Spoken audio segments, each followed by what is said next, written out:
Welcome to Expats On Air. This is a show where expats talk. I'm your host, Nathan, and I want to introduce Donnie. How you doing, Donnie? Hey, how are you? I'm pretty good. So, Donnie, why don't you do a little short intro? Sure. I'm Donnie Does. You also might know me as the Wonton Don. I've spent almost like 8 to 9 years living out in China. After my first year there, I started putting out some YouTube vids, which was kind of like a brand of troll comedy, and then it also just became sort of a cultural exploration, fish out of water show, where it was almost like I was doing social experiments and trying to expose what it's like to live in China to a lot of people back in the West, but do it in a very absurd and comedic manner.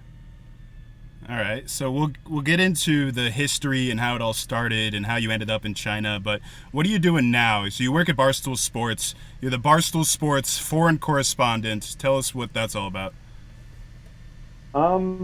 Yeah, I had always followed Barstool and I knew they were always sharing funny videos on their website. So when I started to make videos in China, I would always send them over to them, and they posted maybe 3 of them, and those were obviously the ones that got the most views because they could actually expose my content to a larger audience.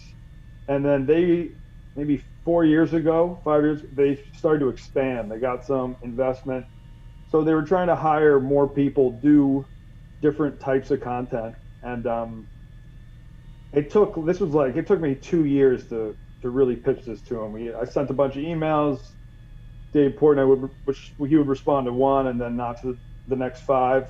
But I was finally able to get in front of him and pitch the concept of me making content for them abroad in China. And he was like, "Yeah, we'll try it out." And that was actually right when I was almost gonna give up on making videos, or at least like I love making videos, so I would always do it every once in a while, but it was at the point where I was looking into finding like another type of full-time job where I wouldn't have that much time to devote to making these vids. Because for like 5 to 8 years, or no, for like 5 years, I was pretty much just doing them for fun. I wasn't really making a living off of them. But he agreed to take a chance on me, so I went back out to China and filmed content out there for like 3.5 years, 4 years. And I was getting ready to leave China. I still wanted to be Barstool's foreign correspondent, but I was ready to base myself somewhere else, whether it was just another foreign country or I go back to the U.S. and just travel from the U.S. I didn't know, but I went back to the U.S. for New Year's to see family and friends. And while I was here in the country, that's when Corona broke out in China, and I just wasn't able to get back into China. So now I'm living in New York, and the plan is to still focus on creating foreign content for Barstool, but just be based in New York and do like 3 to 5 trips abroad each year. Cool. Is I'm that actually where going, Barstool's I'm going to headquartered? Colombia in a week. Oh, sorry, Yeah. I cut you off. I think there's a little delay here. I just said as of now, I'm actually planning on going to Colombia on December 26th, which will be my like first time out of the country in a year. Oh, badass. So that's for content? Yeah, I don't know if it's the best time to travel, but it was getting a little stir crazy. So is he a big cocaine fan or something? It's funny, like I could probably incorporate that joke into videos. Before, Barstool just did a deal with Penn Gaming, and they're like a giant casino company. Yeah. So I think they're just trying to tone down like open use of drugs. Or I mean, you can do a joke about drugs, but I'm not going to be doing like cocaine reviews down there. Okay, Yeah, this isn't really aligned with the corporate values of a gambling company. Please keep that to the yeah, bathroom stall. they want you to gamble responsibly, not on cocaine. Well, they want you to do coke in the bathroom discreetly. I just don't think they want it in anybody's Yes, face. yes. Yeah. Um, no, but that's like, I don't know. I will probably do some narco tourism and stuff, just where you're learning about the history of Pablo Escobar. But also just trying to show people that there's more to Colombia than cocaine. Yeah, Or there's this we'll coffee see. company called Utopian, and I'm doing a little work with them actually. They do this great program where they basically transform coca leaf farms to coffee bean farms, and the Oh, farmers can cool. essentially get out of the drug trade and then make a a living for themselves and make a product that can be sold all over the world. So check them out if you're into Colombian things that aren't cocaine. Yeah, that sounds really interesting. And I Yeah, mean, I hear Colombian coffee is also very good. that's what they say. Yeah. I'm a more of a tea drinker myself, but yeah, I still Okay. drink coffee from time to time. Yeah, so I never got to like officially say goodbye to China. I thought I was leaving for a month, and it ended up I left permanently. We just got all of our belongings in China shipped here. Yeah, the same thing happened to me. I came over here in January to Austin, and I still had my job in China. My family was over here. Then COVID really hits big in like late January in China. They stopped covering it up at that point, and they're like, oh, we got to do something about it. So I just like decided I'd stay here. I'm like, I'm not going back there. It was, at that time it was a little scary. Nobody really knew what to expect. So I just decided to stay, and then I worked remote. I was staying up all night for about 6 months, working during China office hours. It was terrible. But I eventually Yeah. resigned from my job, and I started my own business here in Austin, doing similar things, but just U.S. based at the moment. Okay. Man, yeah. So 6 months of working the night shift. Yeah, it's pretty rough. Well, yeah, let's get into China and how you got over there. So, what brought Donnie over there? Like, what was the inspiration for that? Um, a friend from college, Rob, he was the one who convinced me to move out to China. He was the year below me in college, and he had gone abroad to Shanghai, and he Yeah, loved it so much he just decided to stay in China and not go back to college. But I was the year older than him, so I graduated, and I didn't want to jump right into a 9 to 5. Um, and he was like, "Dude, you got to come to China. There's a lot of opportunities out here. You'll love it." He was saying how much fun it was. He was starting like a party bus company in Shanghai, oh, badass. and I was like, "Yeah, I'll give that a go for 10 months." I ended up being told by some crooked recruiter that like I couldn't get a job in Shanghai because I wasn't older than 25 and I didn't have 2 years teaching experience. So he like convinced me to go work in Guangzhou, China, for a year. Wow. Um, which my first 3 weeks I hated it because I was like, I'll work in Guangzhou, but I don't speak any Chinese. So if I could live with a couple other teachers there, or if we could live kind of near downtown, that would be helpful. And he was like, yeah, no problem. And I was just put in an apartment by myself on the outskirts of China. Um, Or the outskirts of so Guangzhou. like, what was that? The outskirts of Guangzhou, was it?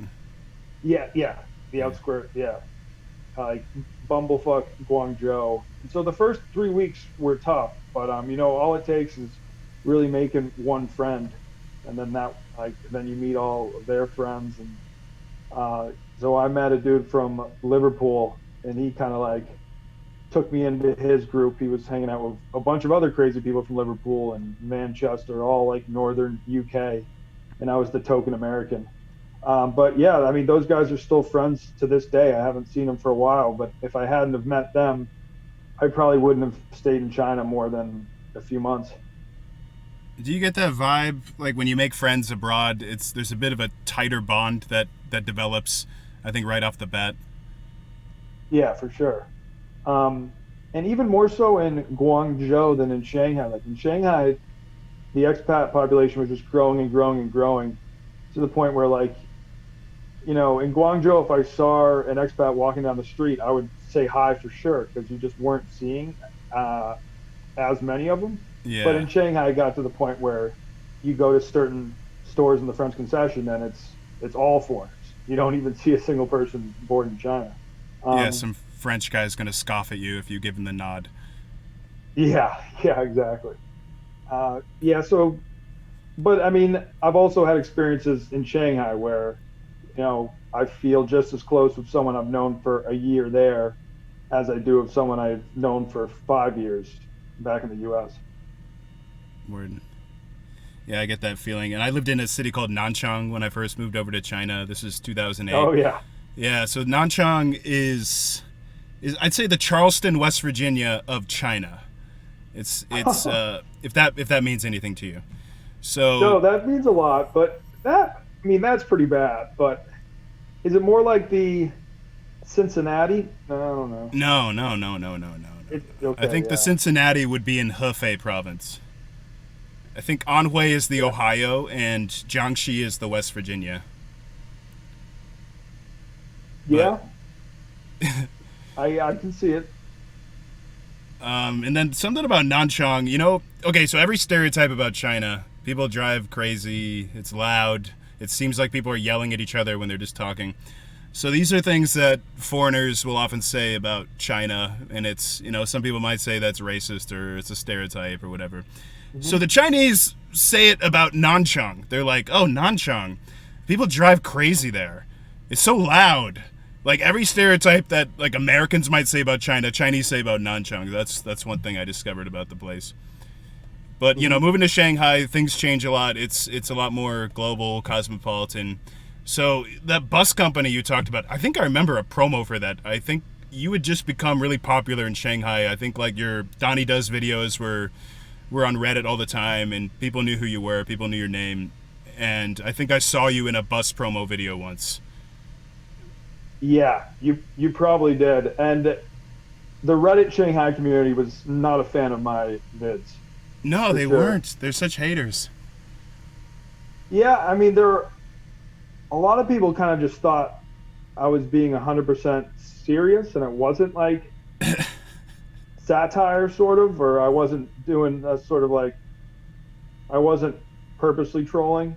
And then some other people were like, "Oh, you're gonna do something crazy on video and ruin it for the rest of us foreigners," um, I think a lot of them which are probably wasn't just really the jealous. case. I mean, I think it was actually because Shanghai has changed, and um, like the amount of freedom that foreigners have out there has changed for sure. But I think that might be more due to worsening U.S. and China relations as like a whole.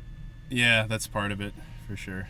I'd say like Yeah. last summer is when it really heated up. At least in Shanghai. Were you there in 2019 summer? Um, Not for like a lot of the summer, but I was there. Yeah, I was there for the first part of the summer. So you know how they would started raiding bars? They'd lock the doors and Yes. pee test everybody inside. They started doing that every weekend, including some weeknights, for like almost the whole summer.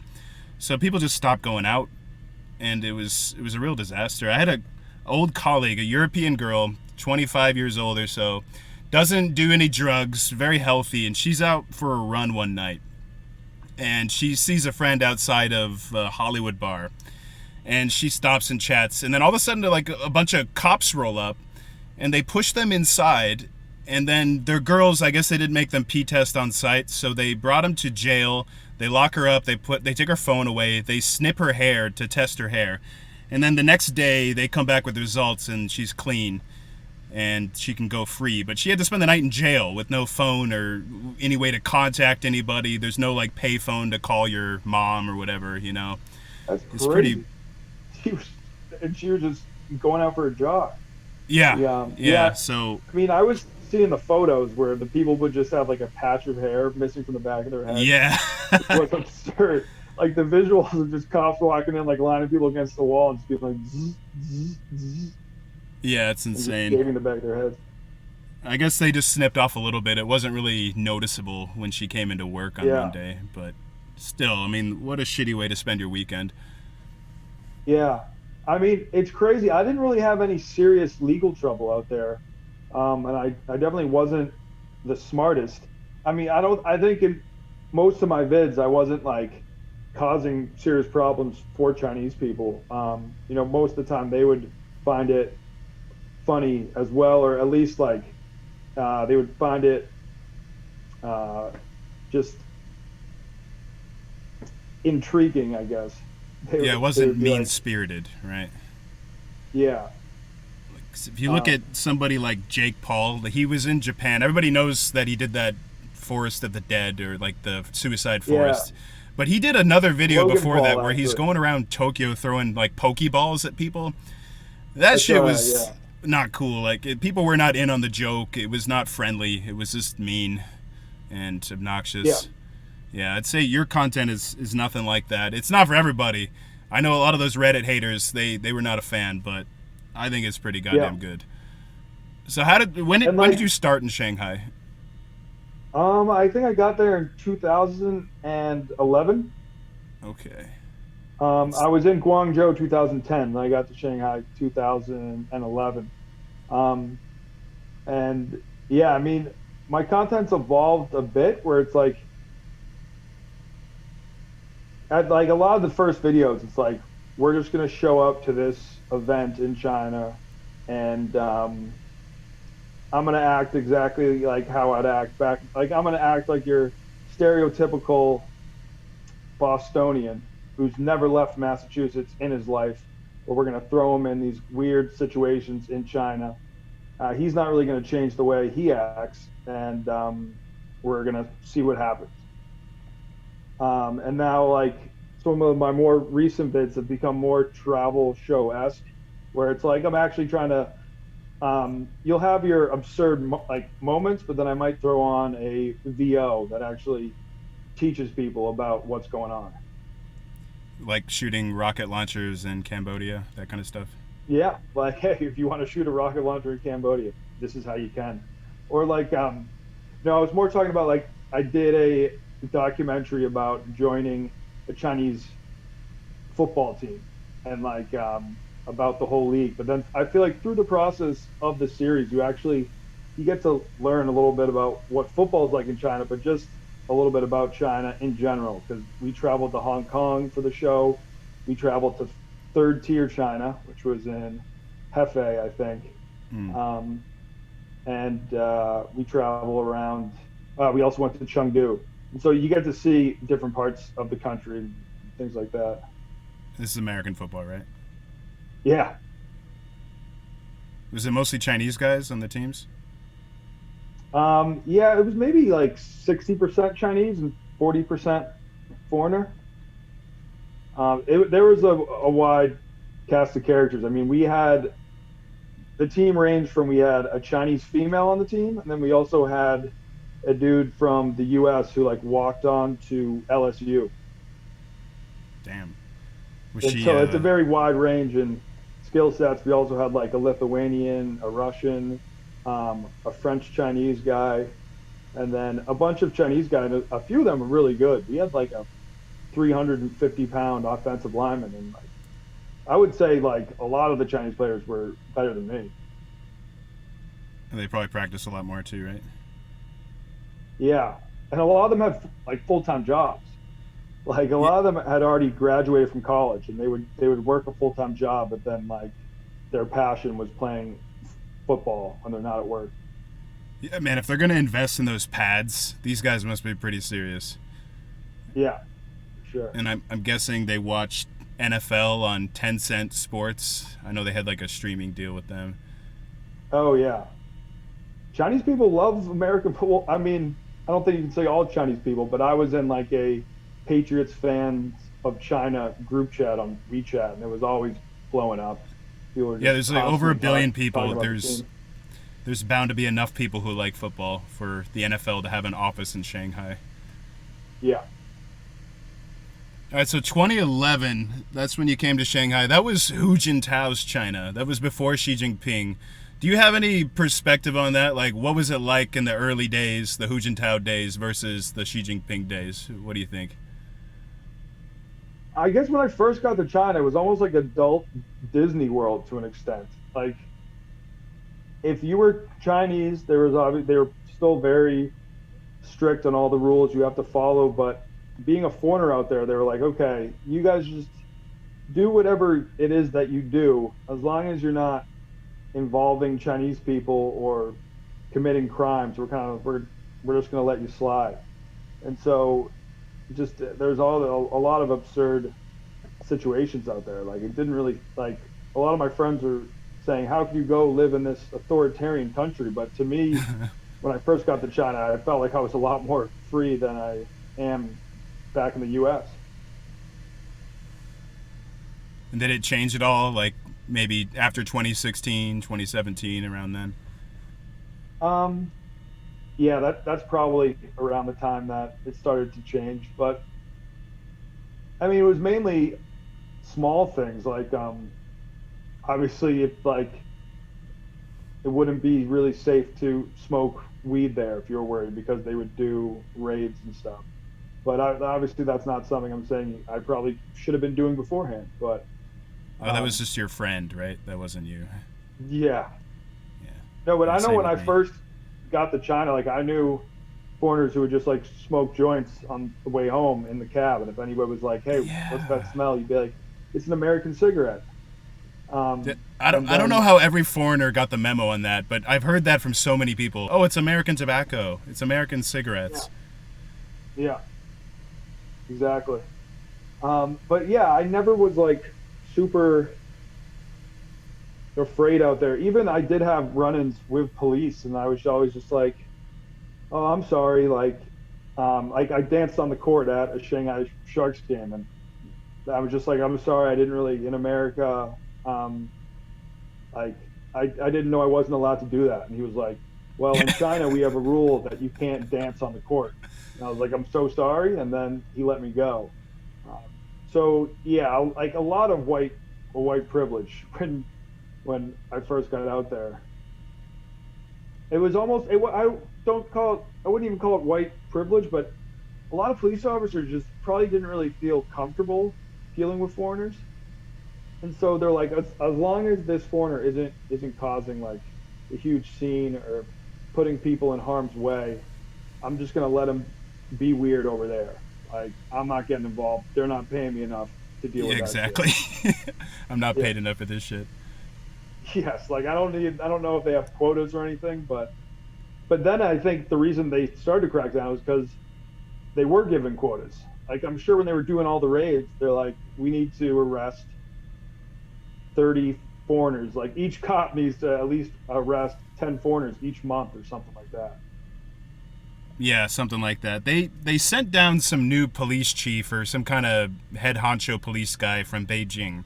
Xi Jinping sent him to Shanghai to reform the allegedly corrupt police department of Shanghai, which I can believe it because you remember the mansion. You remember that Yes. place? Yeah. So the Yeah. mansion was. Sorry, were you saying something? No, I'm just saying that place was outrageous. Yeah, so that place opened probably 2012, and I'll just explain it for anybody listening or watching. So it was a mansion in a kind of suburban area of Shanghai. It was out in Minhang, out in the west, near Hongqiao Airport, and it's a gated community, and it was right next to a giant highway. And there was a wall there by the highway, and there was a tiny little hobbit door, like hobbit-sized door that you could climb through. And there was a big mansion, and it was probably mostly soundproof. You go inside, it's a big party. There's a bar on the first floor and like a lounge area. Then you go in the basement, it's this crazy nightclub. And for a while there, you could just buy drugs there, like straight up. You could just buy ecstasy or some kind like BKMDMA, some kind of research chemical, under the bar table. Like some of the people would just sell it there. So it was a fucking wild place. And the parties would Oh, yeah. rage until like 10 in the morning oftentimes. So this place, it had a doorman, and it was this really big guy. Do you remember that guy? He's like big middle-aged Chinese man, really tall. Yeah. So It he was lived in Jing'an, and I ran into him at a bar one night, and I started chatting with him, and he told me all this stuff. He was saying that they were able to keep it open because he knew all the police chiefs, and he just kept things groovy with them, essentially. But as soon as that shakeup came from Beijing, this was like the summer of 2019, By the time Halloween rolled around, this guy had no more pull with the police departments, and they raided the mansion, and it was gone by the end of the year. He lost all the guangxi. What's that? He lost all the guangxi. Yeah, he lost all the guanxi, and for anybody who doesn't know, guanxi is the Chinese term for relationships. Mm-hmm. Right. The weird thing about that place too is like it was way out in what's that area called? Minhang. Yeah. Yeah, so that's like where a lot of the high schoolers live too. So I'm sure they would be like, "Hey mom, I'm going over to my friend's house," and they would just go to the mansion, which is like crazy raging drug den where it's like you would find people of all different ages from all over the world just in some residential neighborhood raging in the basement. Yeah, it's one of the last places you want your 16-year-old daughter to go. Yes. Yeah. Dude, I remember they used to have a lot of models that would go there, like European models, and they got in free or something. There was child models there for a while. I'd see like a 12-year-old girl hanging out there till 6 a.m, and I'm rolling my face off, and I'm just looking at her like, what is she doing here? Where are her parents? But she was one of those foreign models, and somebody made a stink about it eventually, and then the mansion made a big announcement like, oh, we're not letting child models in anymore. It's like, thank God. Please don't. Applause. Yeah, I don't want to see them there. I don't want to be within a 30 feet vicinity of them when I'm fucked up like that. Yeah. So I wanted to ask you, what's like the craziest thing you experienced in China, or the weirdest thing? Abroad or in China? Or just abroad, actually. Yeah, period. I mean, one of the coolest things for me to see was I went to Tajikistan, and I covered the sport of Buzkashi, which I had heard about, but just to see it firsthand was crazy. It's pretty much like headless goat polo. So there's like hundreds of people on horseback. In the game, it's every man for himself, and you win it by picking up a headless goat and dragging him like into the end zone. And I mean, it was probably the most out of place I'd ever felt, because I show up, I'm kind of the only foreigner there, me and the camera guy, and it's like it's such a bizarre scene. There's really no sidelines to the sport, so there could just be a horse stampede, and then you just have to run for your life, and jump out of the way of the horses. Dude, we gotta watch that. I'm gonna try to pull that up on Twitter. I did do one video on it, but at the same time, everybody was super friendly, so it was cool. I know, like, I think actually maybe 6 months prior to me arriving there, Tajikistan is normally a very safe country, but maybe 9 months before I arrived, a couple American cyclists were biking down the road, and they got ran off the road and then murdered by some people claiming allegiance with ISIS. And I didn't really know about that until after I had arrived, but like all the people I met there were super friendly, and it was an eye-opening experience to see a sport like that.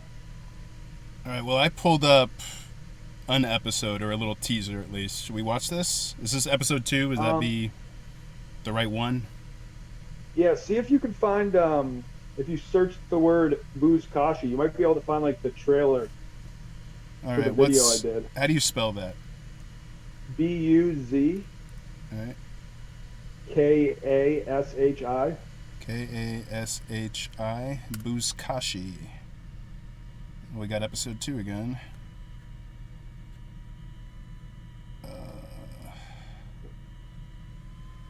Okay, let's just watch this one.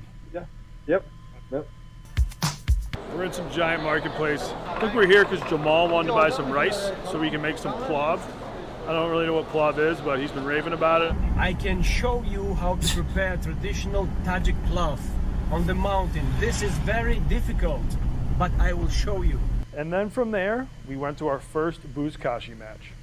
Ака меҳмоно ҳами саҳар фро омадан аз самолёт ки Buzkashi тамошо кунанд дар ҷой вай.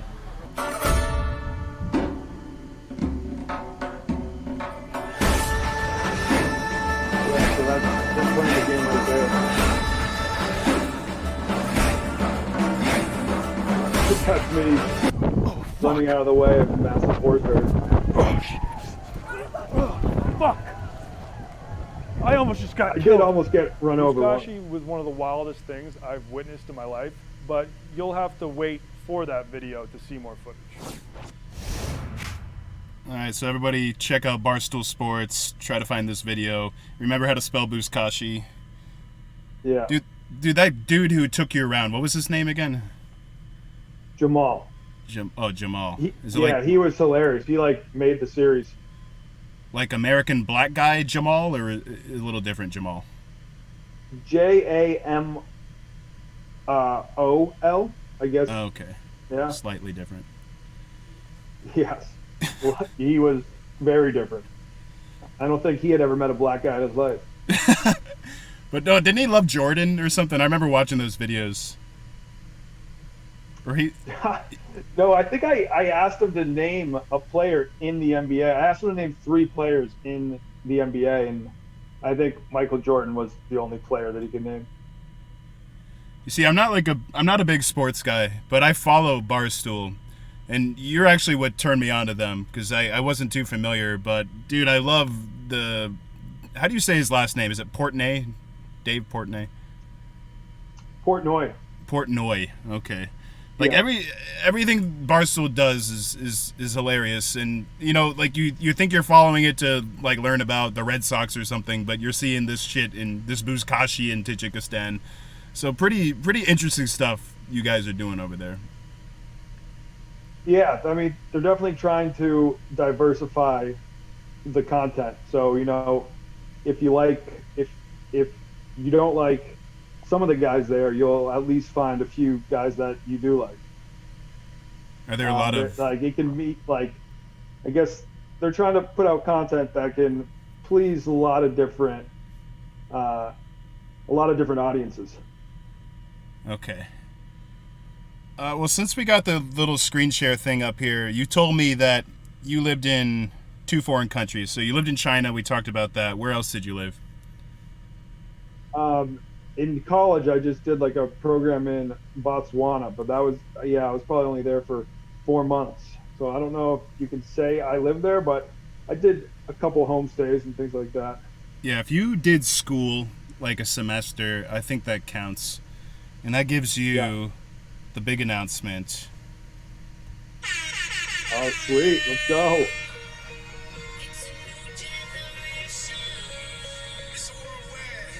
All right, we got to play that every time. It's just the format. I don't make the rules. It's just what I have to do. And so you get 2 Mr. Worldwides. To be on this show, to be on Expats On Air, you need at least 1 Mr. Worldwide. That means you've lived in 1 foreign country. If you got 5, obviously that means you lived in 5 foreign countries. If you got 6, well, you don't get 6 Mr. Worldwides. We're just going to cut it off at 5. I think that's enough. It's the star rating. How about you? How many countries have you lived in? I got 4 Mr. Worldwides. Now, are you considering Hong Kong and China 2 different countries? I actually never lived in Hong Kong. We don't have to get political. We don't have to get political. It's fine. No, but it's interesting you mentioned that, because when I was little, I lived in Taiwan. I was this is the mid-90s.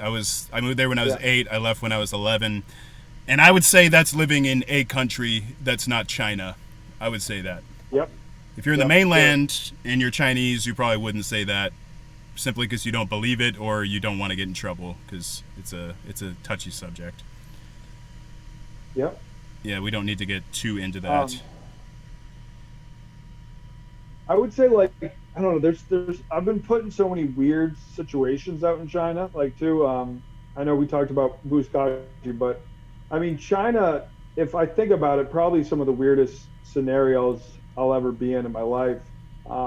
Sort of in terms of the whiteface jobs as well, being hot. I was flown out to Zhengzhou, China, or whatever it's called, and had to give a talk to an auditorium of maybe 300 Chinese senior citizens about some dietary supplement that if they would take it, it could maybe extend their life by 5 to 10 years. And I was not a doctor. They had me tell them I was a PhD, but you walk up on stage, you give a PowerPoint, and then they fly you back and pay you like $500, maybe like 2,500 RMB. So I don't know how much USD that is. It's a bit less than Yeah. 500. Yeah. But there's all sorts of those. Not anymore. I think China has become smart to them, but there just used to be a bunch of these white face gigs where like, we need you to pretend like you're a businessman. We need you to pretend to be a doctor. Yeah. Pretend to be a chef. Wear a chef hat. Yeah. Stand over there. And then sometimes they were just like, I had a job in Shanghai once where I would go to G Plus Club, and Nice. I just had to be there from 9 to 2, pretty much every night, or every night I wanted to do it. And they would pay me $40 just to sit at a table and drink, because they wanted just foreigners at the club, because they thought if they had one table of foreigners, it would attract more foreigners. You were there to make it hot. Yes, I was there to make it hot.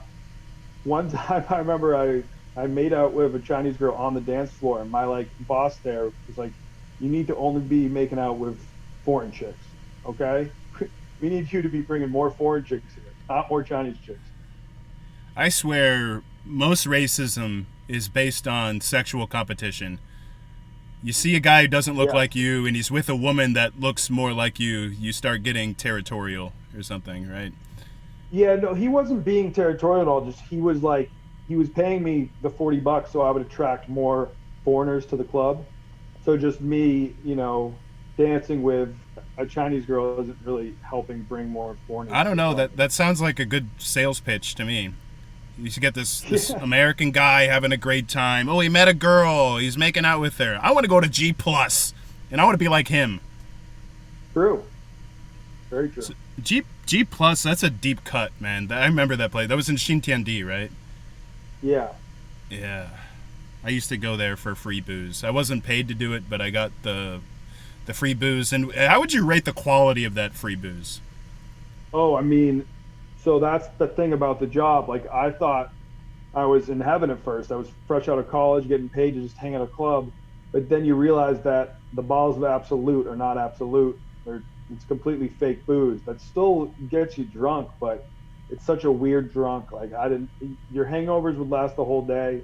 And even when you got drunk, it was kind of just like you just moved in slow-mo, and then had this like crazy desire for McDonald's.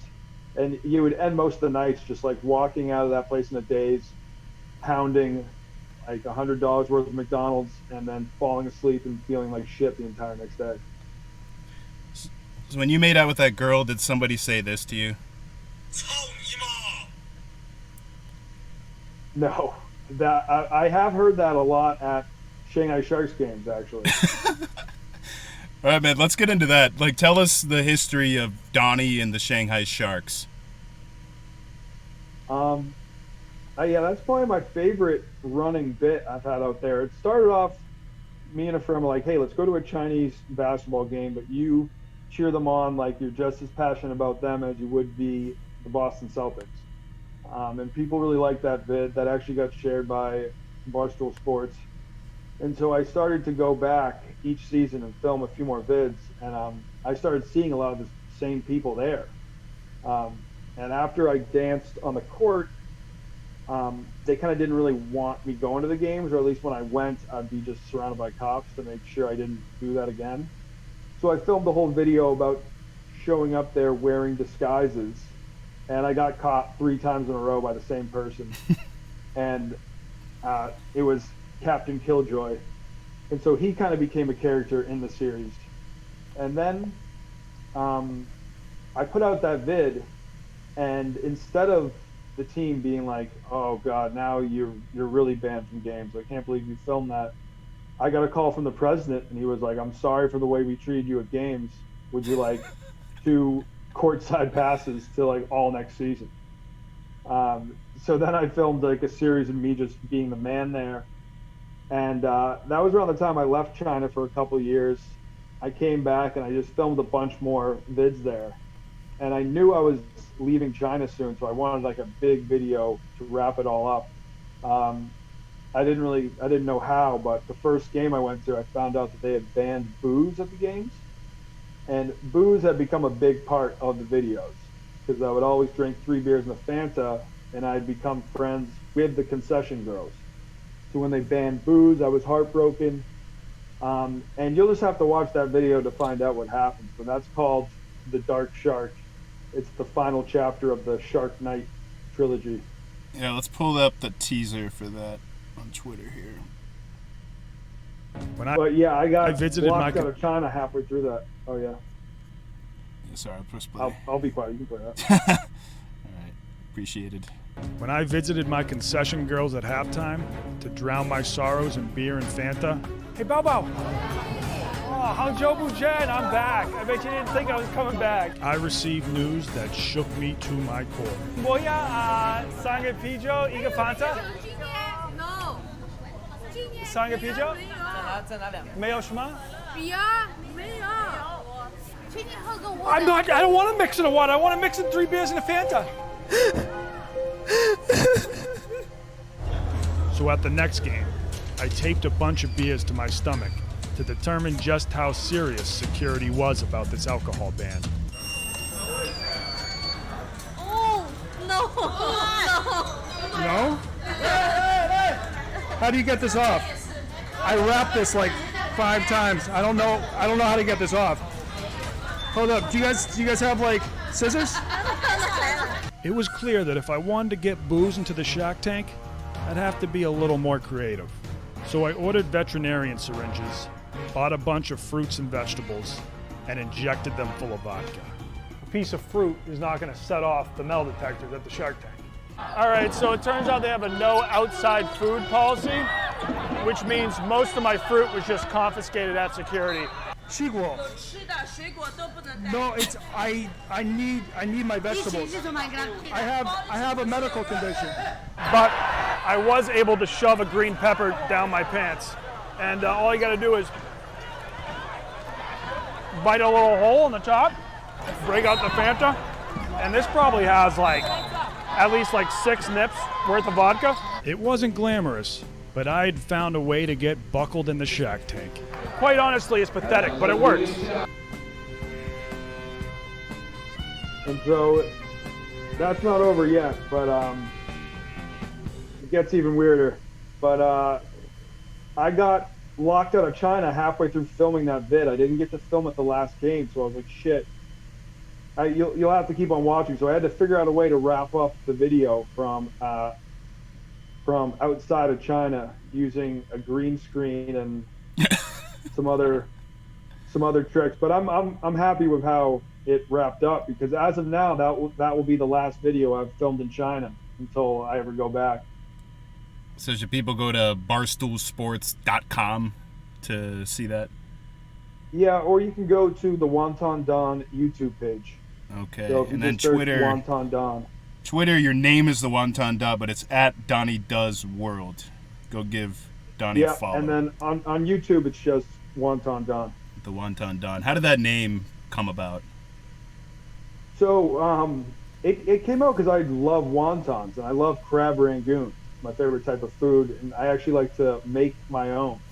I did a cooking show with my Chinese cleaning lady where we would make a different type of crab rangoon each week. And if you don't know, that's like a wonton wrapper filled with cream cheese and some other type of meat and then deep fried. There was I was going to do something for Barstool recently, and I think it was it was a promo for, what's that Karate Kid spinoff? Cobra Kai. Cobra Kai. It was like to promote that, and I guess someone there was like, okay, yeah, we're gonna have Wonton Don play a part in it, and they were like, oh no, Wonton Don can't be in it because that name sounds racially insensitive. So I just wasn't allowed to be in it. But yeah, a lot of people, I don't know, I don't think that's a racially insensitive name. I mean, I actually am passionate about wontons, and it sounds very cool. Charlie, we got a problem. The Wonton Don, he's white. What are we going to do? Yes, exactly. All right, so you love wontons, and have you had any other trouble with that name? Like white cultural appropriation, blah, blah, blah, whatever, any other buzzword people use? Um, yeah, but I feel like some of my videos, it's also just like it's like showing that it exists. It's almost like pointing it out. It's not trying to hide from the fact. It's like, look, this is like absurd white privilege here. Um, but I wasn't using it in a malicious manner, but it's kind of just pointing out that it's absurd that it still exists like this in some places. Yeah, I'm sure there's a guy in China named like Hamburger Hailong or something like that. Yeah. Yeah, Yeah, it's I all mean, good. China has a weird. They've done like a few things which, like in TV commercials and stuff, that if you put those in the U.S., people be like, "Oh my, this is the most racist thing I've ever seen. I can't believe they did that." But they'll just put it on TV in China and be like, "Oh, I'm sorry, I wasn't looking at it like that." Like, shit. Like, I know there's the TV commercial where there's a black man and then they put him in the washing machine and he comes out a Chinese man and they're like, use our laundry detergent. Like a really cute, effeminate Chinese guy too, right? Yes. Yeah, I remember that. That was actually the funny thing. You always think if something like racist like that comes out of China, it's ignorance or something. But that was actually a copy of a European commercial where I think it was Italian or French, and like some schlubby Mediterranean looking guy goes in the washer and he comes out as a black guy. And it was something about like color, like keeps the color in the clothes or something. Yep. So the Chinese just copied that ad, the racist ad. Mm-hmm. All right. They've done that a few times. Just a few. Yeah, I think one of the reasons I did such like so many weird things in my vids, which were probably breaking some sort of law, but I never, had the police show up at my doors, because in my videos I never really touched on politics that much, and I think like that's just one of the things. If I was like, I don't know, if I was talking about Taiwan in my videos, like that, maybe I would have gotten a knock on the door, been like, hey, stop putting out YouTube vids. Yeah, if your YouTube channel was the Tibet Titan instead of the Wonton Don, you might have problems. Yeah. All right. So you told us about Tajikistan. That's like the weirdest thing you ever did or ever encountered. How about in China? Did you ever have something really bizarre or really crazy happen to you there? I'm sure. I mean, each of the whiteface jobs blew my mind. Just the fact that I was doing it. I'm trying to think about what's How the about weird craziest thing.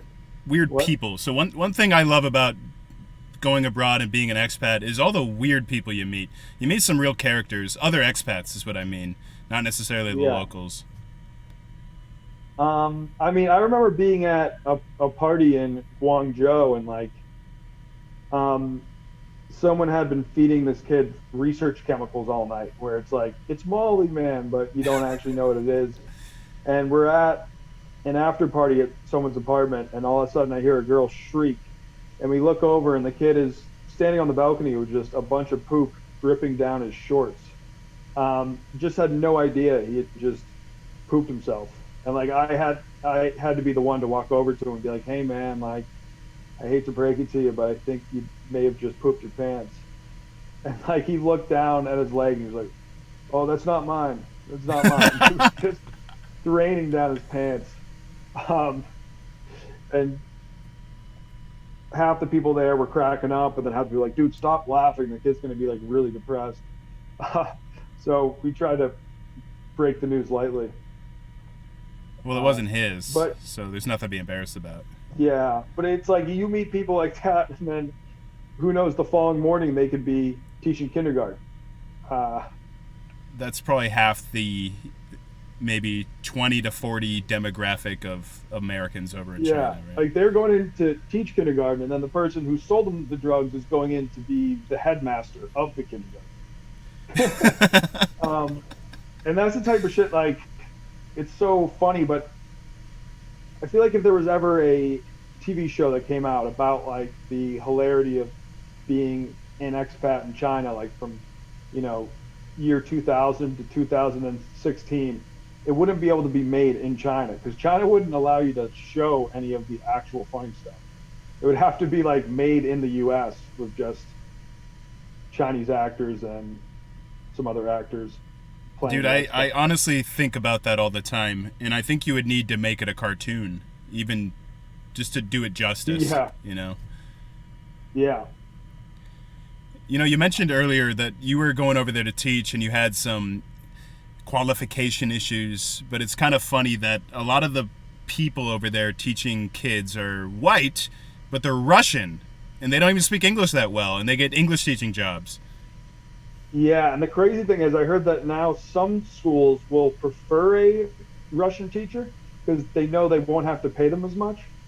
So if it's a school that they really want a white teacher teaching them English, but they can't afford and a teacher from the U.S. or the U.K., they'll actually just like go out and seek a Russian dude that they can pay like 8,000 RMB a month. Yeah, you get this black lady from America. She's got a master's in English, highly educated, really well spoken, great teacher. Sorry, you're black. I'm gonna need that white Russian guy who barely speaks English. I think he's gonna be a better face for the school. Yep. And it's ridiculous. But yeah, I mean, I loved it in Shanghai.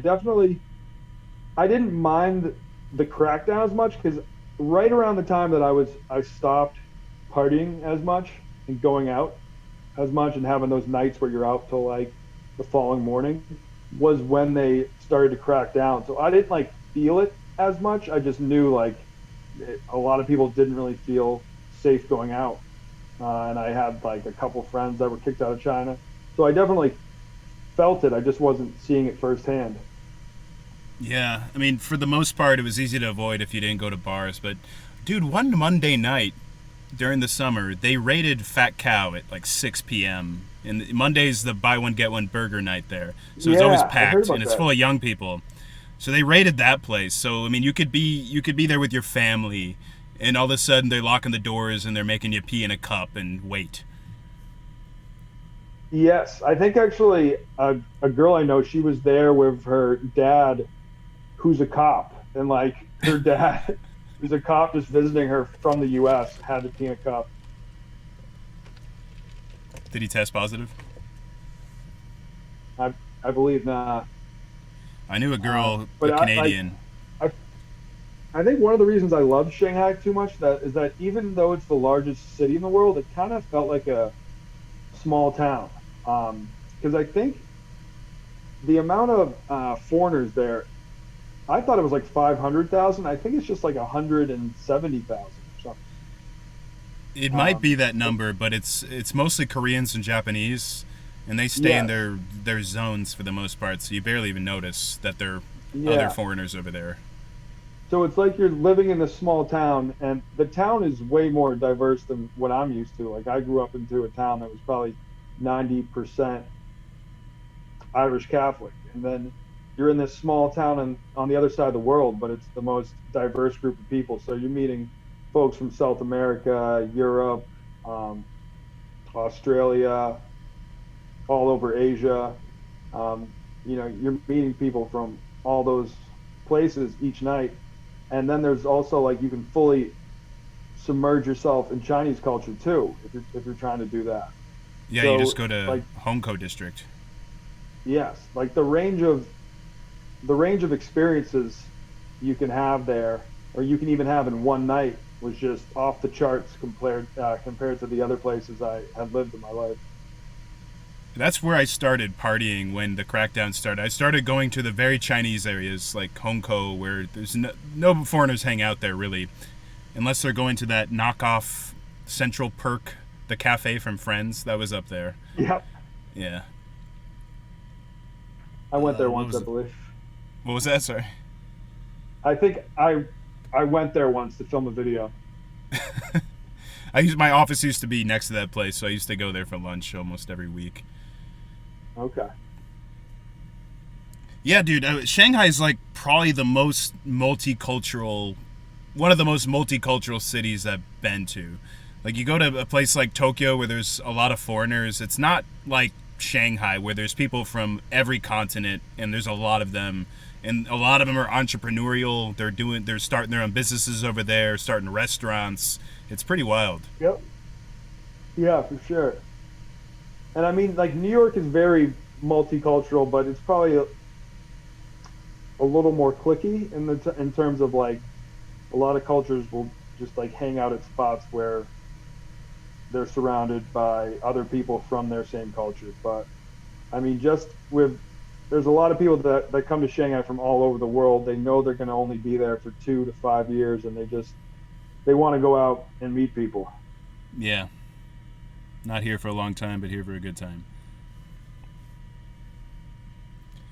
So since you stopped partying, what was your favorite thing to do, like in Shanghai or China? Did you go out to eat, or what did you typically do over there when you weren't working or making content? I honestly loved how walkable Shanghai was. Like I loved going for long walks and probably making a pit stop at a few bars, but you could kind of like in the main ring of the city, you could kind of walk all around it a full day. And I just loved doing that when the weather was nice, especially in the fall. And yeah, just exploring, observing. There'd always be something cool going on. And food as well. I mean, when I first got there, my favorite were the teppanyaki nights, which obviously that's not Chinese food, but for maybe $40 you could go to this spot and get like all you can eat Japanese sushi and steak and chicken, as well as all you can drink as well. And you would just get a table for maybe 15 friends. Did you have a high throw up rate? Maybe at first, but then you slowly learn how to handle it.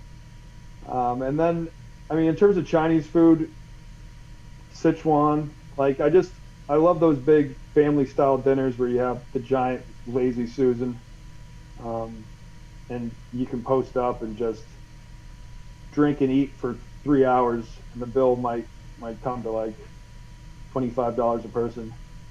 Yeah, banquet style. Yeah.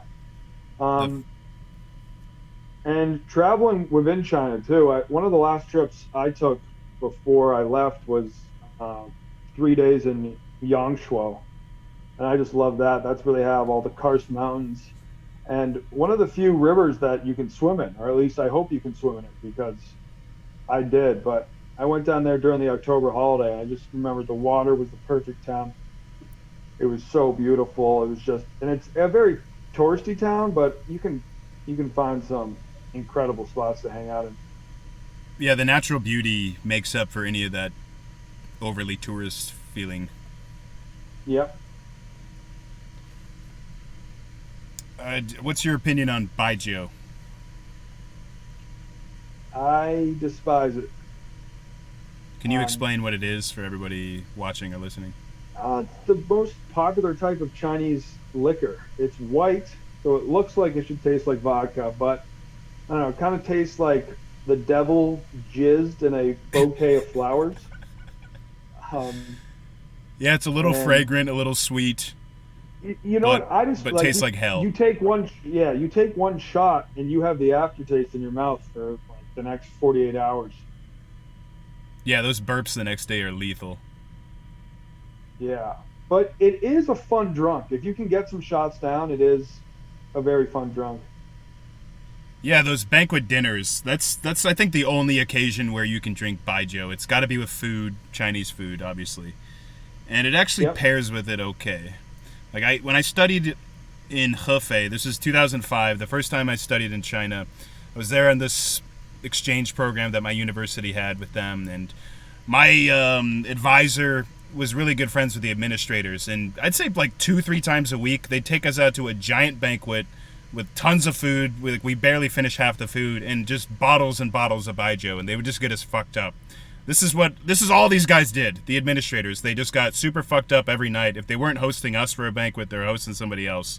So I don't know how productive they were during the daytime because they were just sloshed on Baijio pretty much every night of the week. Yeah.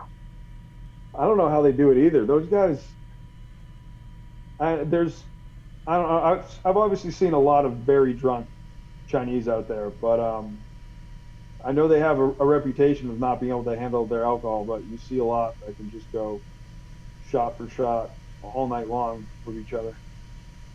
Were you a big KTV guy? It grew on me a bit. It was never my favorite activity, but it would be like, I knew some foreigners out there, they would like to just go out with a group. Like, I would prefer to go out with a group of Chinese people. Like, if that's what they wanted to do for fun, it'd be more fun, I guess. Have you noticed, like, in Chinese cultures, as you were saying before, you would be at these banquets for work, whereas, like, in the U.S., you would never want to get, like, blackout in front of your boss, but in China, it was almost encouraged to get, like, blackout in front of your boss. Like, your boss would be upset at you if you didn't get absolutely hammered at a work event. Yeah, I definitely implemented that in the team I managed in Shanghai when I was living over there. I had probably about 20 people on my team, and whenever somebody left the company, we would do a going away lunch banquet at like a Dongbei restaurant, Chinese northeastern food. And we would get not just Baijio, we'd get the really elaborate medicinal Baijio that had like lizards and snakes and scorpions and all sorts of weird, creepy stuff in it. And it would make them drink that, and make everybody drink it. And that was the way to go. I think it's a good team building exercise, I would say. Yeah, it is great. It's like you're all going to hell together. Yeah. You've never really known someone until you've gotten blackout on Baijio with them. Indeed. So are you going to go back to China anytime soon? Once the borders reopen, I would love to go back for like 3 weeks or a month just to say my final goodbye and like say my goodbyes in person and visit some of my favorite spots. I don't know if I'll be moving back out there full time. I would love to go to the Winter Olympics, which are going to be in China in 2022. It would be amazing to kind of cover the Olympics for Barstool and put my China background to good use. That might get boycotted, though. You got to be careful. Could get real political. Because of coronavirus? Or what? Because the Uyghurs. The Uyghurs, yeah. Donnie. Yeah, so I guess the last time that China hosted the Olympics, was this before the Uyghur thing was even a problem? I think it's been a problem for a while, but it escalated under Xi Jinping. So the 2008 Olympics, that was Hu Jintao's China. That was the good old days. That was a different time, man. I really reminisce Hu Jintao's China. The only thing I've noticed from that, which, because obviously I've never been to that part of China, but just there used to be so many Uyghurs just on the streets in Shanghai. They would always be selling you weed, but they were always very nice people. Just they would run those Shao Kao barbecue stands sometimes as well. But my last year in Shanghai, I never saw them around. Yeah, they cleared them out. Yeah. Because they were on the streets selling dope in the French concession usually. And there was a lot of African guys there selling drugs there too. Usually the African dudes are selling coke. The Xinjiang guys are selling weed. Yeah. And yeah, those weren't really around. Dude, I learned something pretty interesting about that area. Like around Camel Bar, like that little area in the French concession. So all that land was owned by the army, apparently, for a while. And the Shanghai city government was kind of in conflict with them, trying to reclaim some of those neighborhoods. So I think that the Chinese army was behind all those drug dealings. I think they were getting a cut off the top of every deal that went down on those streets because it was so blatant. Like those Xinjiang dudes, these guys are already racially profiled, and they're yelling on the street, yelling marijuana, and they'd like put it in your face to smell it. They were just out in the open. There's like a cop a block away, and I didn't know how these guys did it. I mean, it only makes sense that they were being protected by somebody, and I think the army had all those connections. Yeah. Or maybe that was honestly back when Chinese cops didn't know what weed was. And then all of a sudden they were all sat down for a seminar and they were like, this is what drugs are. You need to stop. You need to start enforcing them. Here, smell this. Enforcing these laws. It smells like Chinese medicine. Yes. Like you'd be Chinese walking down the medicine, street. Sorry, go ahead. Chinese medicine is what I used to call all the weird research chemicals that people would sell in China. That stuff. Dude, but you ever smell that burning smell in Shanghai or anywhere in China that kind of smelled like weed, but you're pretty sure it wasn't weed? Yeah. Yeah, there'd always be some kind of Chinese medicine burning smell in a lot of neighborhoods. I don't know. I still don't know what that was, but people would always be like, "Is that weed?" Yeah, I know exactly what you're talking about. I have no idea what that was. Yeah, I mean, I never got to say goodbye to my cleaning lady out there. That was kind of sad. Because, like, we got pretty close. She invited me to her hometown for Chinese New Year once. Her hometown in Anhui, as well as her home in Shanghai. You did videos with that, right? Yeah. Was that before Barstool? Yeah, the ones where I went to her home village, those were before Barstool. So check out the Wonton Don on YouTube. You could go deep in the archives. Check out the pre-Barstool stuff. This is when Donnie became a big deal in China and became hated on Reddit. Yeah. Dude, I can't... you can't post any original content on Reddit that isn't geeky as hell. And then you get, they downvote the hell out of you. They like, oh, this is... I don't know, they call you a douchebag or whatever. Yeah, I mean, there's a certain type of person who goes to China to really get away from other foreigners, and like that, they call it Marco Polo syndrome, where they're like, no, like, I'm the only foreigner here, and they kind of just like, I don't know, I guess they just frown upon what a lot of other expats are doing there. Yeah, it's just weird control freaks, I think. Yeah. All right, man. But I never really had I've never had a really bad experience with like someone walking up to me and being like, I absolutely hate your content. You never got in a fight? No, I did get into a fight once in China, but it was not my fight to get into. I shouldn't have gotten involved, but I just saw a fight happening and made a comment, and then everyone just started to fight me. Yeah. So that's like the main thing I've learned too. Like, I never got in trouble there because I was never selling drugs in China. I would never talk about the government, and I would never fight a Chinese person. Because you hear horror stories. There was an American football player in China, and he got jumped by some Chinese guys, fought back, and seriously injured one of the guy's eyes, and he was in jail for maybe 4 years. Oh, he just got out recently, right? Yeah, and he got out. Like, so the thing is, even if you didn't start the fight, like, if you win the fight, it's going to be all blamed on you. So your best bets are just don't get in a fight, or if you get into a fight, lose it. And I would say in the West, there's a real like man-on-man fight attitude where it's going to be you and me fighting, who's the better man. In China, it's who raises the biggest army.